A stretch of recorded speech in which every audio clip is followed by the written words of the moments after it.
Changamoto sasa hivi imechachamaa. Imechachamaa kiasi kwamba yani tuna wasiwasi. Kwa sababu wanaingia ndani, wanasachi watu wamelala, sijajua wanawapa vitu gani. Maana mtu mpaka mwizi anaingia ndani, anakusachi, anachukua hiki, anachukua kile. Kwa hiyo sijajua vitu gani wanavitumia mpaka mnalala kiasi hicho, mpaka mnakuwa hamuelewi kama mtu kaingia ndani. Kwa hiyo inaelekea changamoto hii. Kuanzia muda wa saa 7 wanawavamia watu kwenye nyumba zao.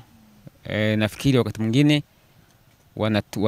wanawapulizia dawa, wanalala, wanaingia kwenye nyumba zao, then wanafanya uhalifu.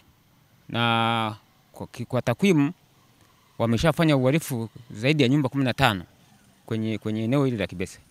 Kwa hiyo tunaomba serikali watu wafanye mpango tupate kituo kidogo cha polisi. Wakati mwingine haya yanatokana kwa sababu tu hatuna vituo vya polisi karibu. Kwa tunaomba mara kwa mara, wakati mwingine kupitia hata mbunge tunapokuwa tunakutana naye, tumekuwa tuna raise hoja ya kwamba tunahitaji sasa kuwa na kituo cha polisi mahali hapa, kwa sababu tuna takribani ya kaya zisizopungua 1000.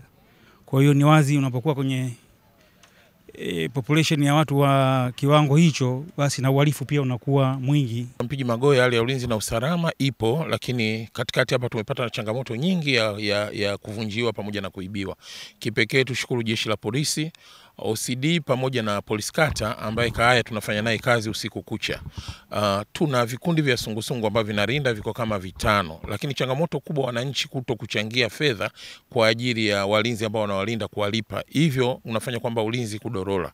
Lakini kwa changamoto ambayo imepatikana sasa hivi Kibesa, CCM ya Dhamani pamoja na Igoma, katika ya matawi yangu 3 kuibiwa mara kwa mara kila siku, wananchi sasa hivi wenyewe wameamua kutoka nje kulinda na kuchangia fedha na kutoa majukumu makubwa kwa mwenyekiti wa serikali za mtaa kwamba wale ambao wasotoa mchango wa kuwalipa, kwa sababu tumesema kila mwezi shilingi 3000, basi tuwachukulie hatua za kisheria.